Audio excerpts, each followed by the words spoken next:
Hi everyone, and welcome to Faye, which is essentially Zelda Media's future home. I just wanted to say thank you to Cherokee and Candace of GRNTWORK for allowing me, Haley Worgan of Zelda Media, to read some of my poetry to you today. So I'll go ahead and get started. Haven't got to eat any of my pasta yet, you guys, but I do have it here for poetry and pasta, so I'm going to go ahead and set it here, and I'll read, and my reward will be my pasta. Okay, so I'm reading to you guys and sort of reciting because I haven't really fully memorized these. It's kind of funny, right? I mean, you write these things and you don't necessarily remember them all the way. So we're going to give it a try. We're going to see what happens. This is from my newest poetry collection, I Used to Live Here. And this poem is called Neon Beckons. A man leans across the bar and says, I consider myself lucky, as though he said it before. Outside in the universe, a storm is brewing. I hold my breath, and water pulls me down under the covers, wipes away my tears, sings a lullaby, and delivers me back to the stars where I shine like neon lights on a cigarette until it's time to exhale once more. Okay, it's the first one. I think it's a pretty easy transition now to move on to a poem I wrote called To the Stars. So this poem, I actually wrote this for my mother, and I think a lot of us have memories from our teenage years that we are not necessarily super proud of, but that we can learn from, and so this poem kind of talks about that. Bury me at sea, or in some bright green meadow. Return me to earth when I shed my skin. I am chasing the sunset that carries me back to the girl who waits on the steps of her front porch to hear a love song made only for her. A coffin is a prison, and I will not rest without whispering the secret I have carried. Everything precious to you is fragile. The boy will find his way home without your lighthouse. So go back inside and hug your worried mother, because life is short, and you will not heal watching the sun rise and fall on cold concrete steps. I will spend my life and any fleeting moment thereafter searching for a road to her. Dig shallow, my love, so I can find the starlight. Okay, this next poem is called Dick and Nicole. I titled it this because one of my favorite books is Tender is the Night by F. Scott Fitzgerald, and those are two of the main characters, so it's a little bit of a tribute to that, I guess you could say. The muse showers 6 times in 2 days and does math to Frank Sinatra and cheap bourbon, cleaned from the inside through pores on skin, touched once, twice, half a dozen times by careless hands. He will forget in the time it takes to serenade the next bright star that she would have kissed every eyelash if he had stayed still.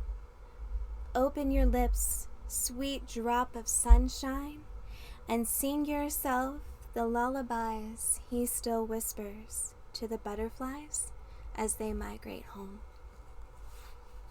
Okay, so let's see. I think I'd also like to read you guys this one. It's called May God Protect Others from You. He says survival, like he is praying others won't be burned alive by the fingertips she used to sweep her spirit under a mattress with everything else that required too much care. If you wait too long, sometimes the dust settles, and when you take out the box to see her again, the prisoner shakes disappointment from her fur and howls at the moon. The sadness feels raw as it pulses in your neck, and you understand. When puppets cut strings, a master must redefine survival and loss. Okay, so there are a couple more I'd like to read for you guys. Things I Never Promised. There is a moment when you begin to understand that some promises don't hold up when conditions aren't met.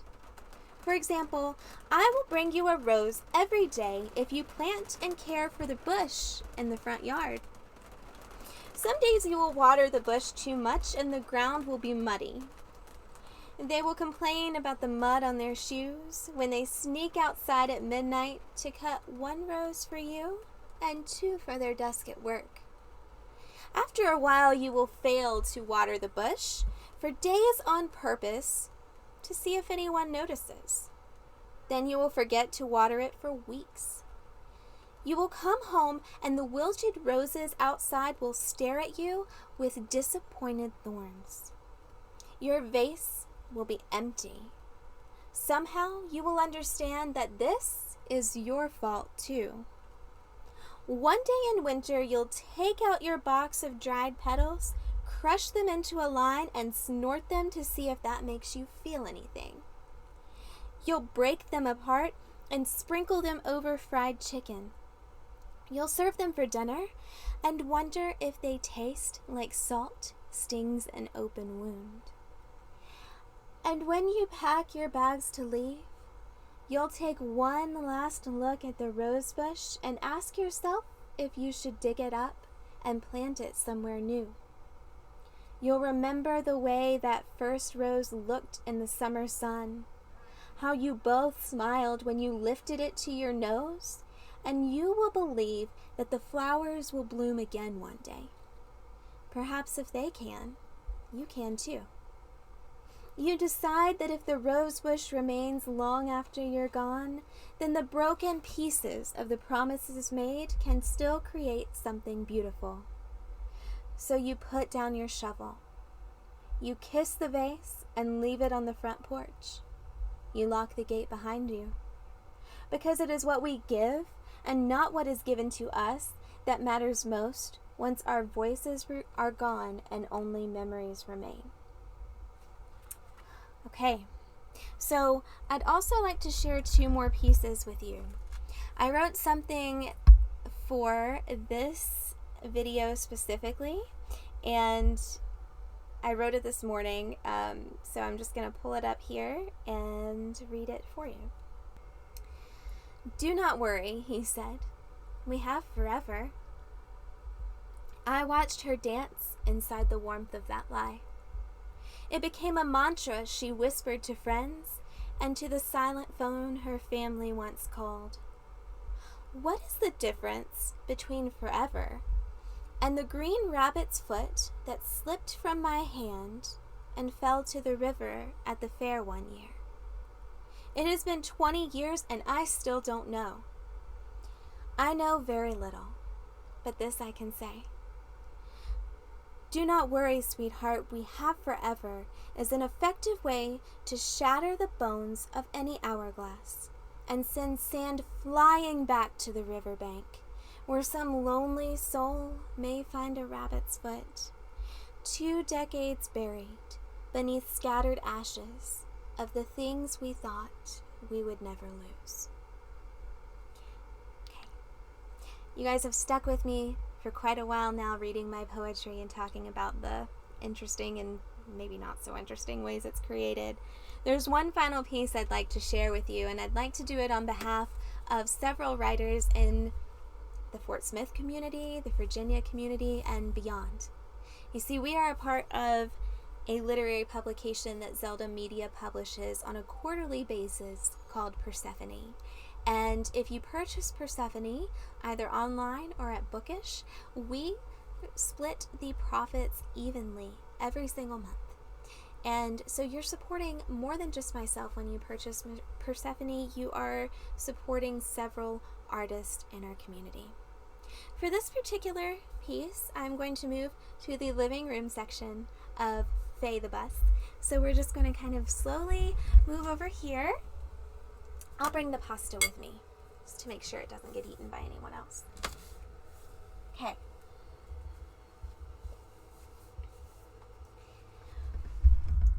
This poem appeared in the first edition of Persephone. We are now on our third issue. If you survive enough storms, you will meet some version of yourself through the eyes of another who never witnessed her emergence from ash and bits of stardust. New spectators will call you broken when you build a storm shelter to protect yourself from hurricanes cloaked as men seeking refuge. When someone runs their fingertips through your hair and whispers, "I wish that you could see yourself the way that I see you," you will be grateful that wishes do not always come true. There are cracks beneath porcelain, and not every angel has come down from heaven to save the fools who find her bed. A penny for your thoughts, my darling, just to see if you can catch the symbolism. I have scattered every piece of you I am not obligated to carry with me until I die. I do hope you are not expecting my wounds to remain open and raw.